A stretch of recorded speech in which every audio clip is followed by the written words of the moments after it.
Hello there. Welcome to the VTTDM channel. I am JW, the VTTDM, and today we're going to talk about preparation and improv working together. And while you're here, hit the like button and the subscribe button, and then share this. I just started, but I've got a goal to hit 300 subscribers by the end of this year. All right, with that out of the way, about a week ago, the GM philosopher, Josh, who I admire greatly, by the way, put prep and improv at odds in his video title. It was literally prep versus improv. Now, he said he used to prep a lot more, but now he mostly improvs. He guessed he does about 80% improv and 20% prep. So you notice he didn't actually put them at odds. He is actually using them together. Now, 80-20, I know this works and is best for many DMs, but I'm coming in with a different take. I prep about as many hours as the games take. But some of that time is due to special circumstances that I'll get to later. Now, I'm sure I don't need to prep as much as I do, but I love prep. However, I also concede that time is a huge factor in how much can be done.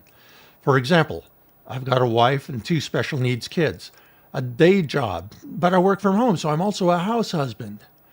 I certainly don't have enough time to host more games than I'm already doing.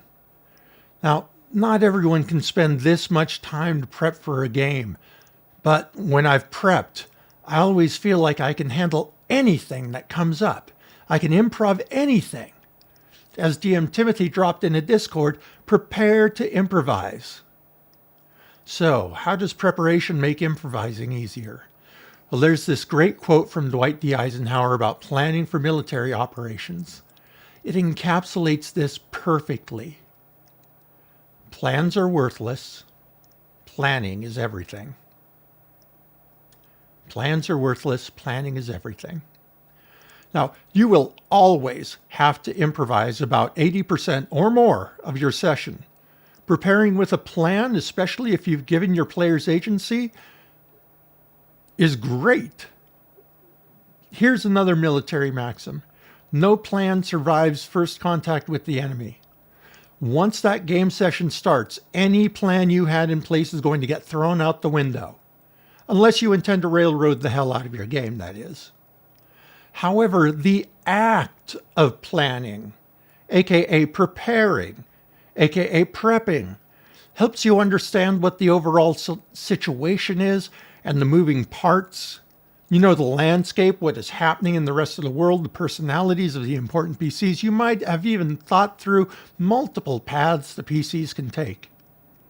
Then, when things don't go according to plan, you can adjust easily to the new reality. I mean, what's the Boy Scout motto?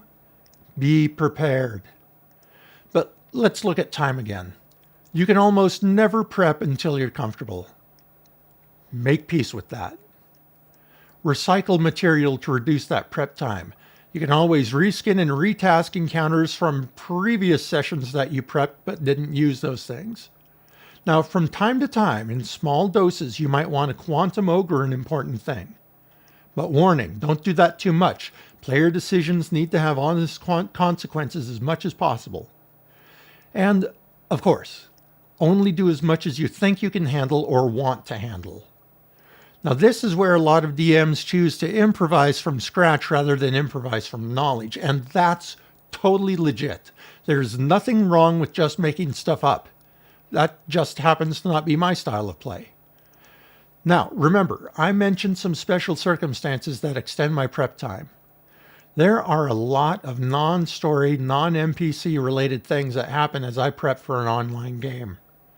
I have to either find or create maps, and since I like to have them look cool rather than just draw lines, this can be really time-consuming. Not to mention that I like to use dynamic lighting, and many of the maps I find don't have that incorporated, so I have to spend time making walls opaque and stuff like that. Then there are tokens. I don't just use the round ones with portraits in them, so finding the right tokens for some extra immersion can take time. Then lastly, there's music. Although I've created a few stock playlists in my VTT, so this last one doesn't take time anymore. Now, do I have to do these things to play the game? No. I could use theater of the mind, but I don't.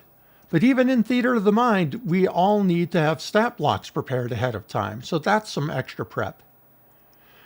Now, I also talked about player buy-in in the last video, which hopefully shows up, I think, here. That also reduces the time needed to prep by narrowing the likely paths the players will choose.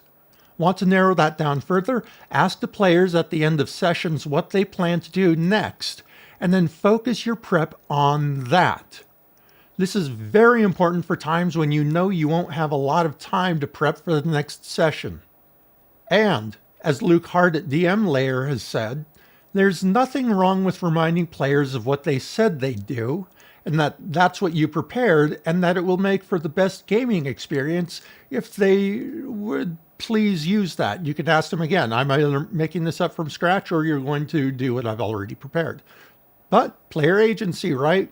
Then only prepare one session at a time, so you prepare the least amount of stuff that might get thrown out. Then you're basing all of your new prep on what actually happened rather than what you planned would happen. So here are my final thoughts. 1, prepare to improvise, otherwise you're just making stuff up. So saith DM Timothy, and I agree completely. Making stuff up is completely legitimate if that's your style of play. Time is a factor. Ultimately, how much time you want to spend is the right amount of time. Don't kill yourself with preparation. Whatever you can comfortably do is enough. I just said that. Look at DM Timothy.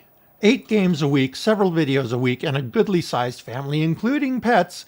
How much time does he really have to prep for each of those games?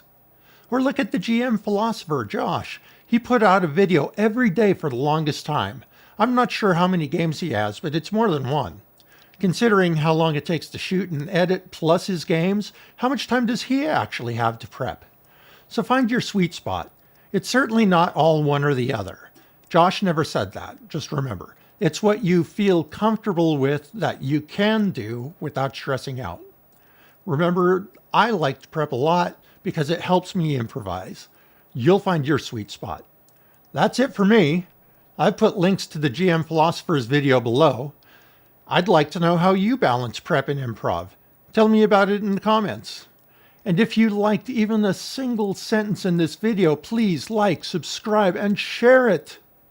I'll see you next time.